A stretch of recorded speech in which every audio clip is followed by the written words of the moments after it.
The British Parliament went into emergency session, urging Prime Minister Theresa May to cancel President Trump's planned visit to Britain next year. One MP even said the American president should be arrested if he sets foot on British soil. You might have thought Donald Trump ordered the sinking of a British battleship or insulted the Queen. What Trump did was retweet videos of alleged Muslim violence from a British fringe anti-Islamization group that the British establishment detests. While many considered the president's tweets a bad idea, especially since the factualness of one of the videos has been disputed, the whole episode showed again that the British establishment is obsessed with so-called hate speech, even more, some say, than the threat of terrorism. One response to Muslim radicalism in Britain has been to attack the critics, as if criticism of the problem is as bad or worse than the problem itself. 3,400 Britons were arrested last year for online hate speech. That usually means people who criticize Islam. Almost 10 times the number arrested for terrorism-related offenses, while British police have had to let suspects of other crimes go because of cutbacks. At the root of it all, say officials we interviewed, is the belief that criticism of Islam is a terrible thing. It's called racism, even though Islam is not a race. Racism is the kind of 21st century equivalent of being accused of witchcraft in the 17th century. You're guilty until you're proved innocent. And of course, the process of proving innocent may well destroy you anyway. Gerard Batten is a member of the European Parliament for UKIP, the UK Independence Party. But you see, our political establishment is terrified of being called racist or Islamophobe because it's one of the worst things you can be accused of. Because once you've been labelled that and it sticks, that's the end of your career. You're not going anywhere. The same British government that has devoted more money and manpower to stamp out criticism of Islam online dragged its feet when investigating a huge rape gang scandal involving mostly Pakistani heritage men who preyed on as many as 1 million mostly white English girls.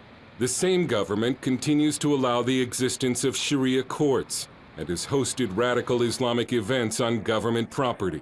We filmed this Palestine conference, which included known anti-Semites and terrorism supporters, at the government-owned QE2 Center, the same venue where a Christian conference on traditional marriage was banned.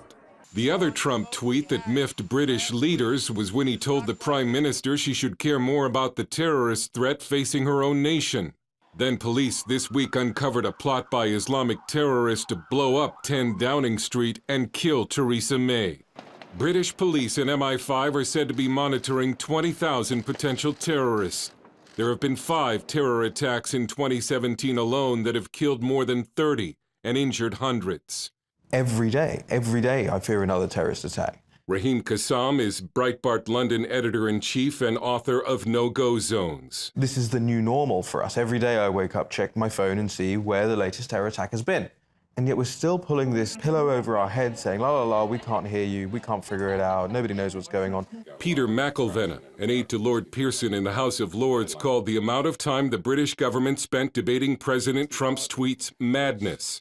But he told us the British establishment can never admit that Islamic culture is a threat to safety and to a free society. I thought in Manchester, when you have a bomb with children, that would really shock people. And it did shock people, but again, there is a fear of addressing what may lie behind it. So if it can't stop the message that Islam is a threat, it will go after the messengers. The British government seems almost obsessed with what it calls social cohesion. Think of it as government-enforced social harmony, backed up by the police. It's an attempt to keep a lid on boiling social tensions. But the social tensions are still there. And that means when it comes to criticism of Islam, or even the superiority of British values, free speech in Britain is gone. If anybody was to talk about the superiority of British values over other people's values, they'd probably find themselves arrested and on a charge of racism or Islamophobia. And I'm not kidding. You have to be very careful what you say in Britain today. Something we were all reminded of when the American president sent those tweets. Hurd, CBN News, London.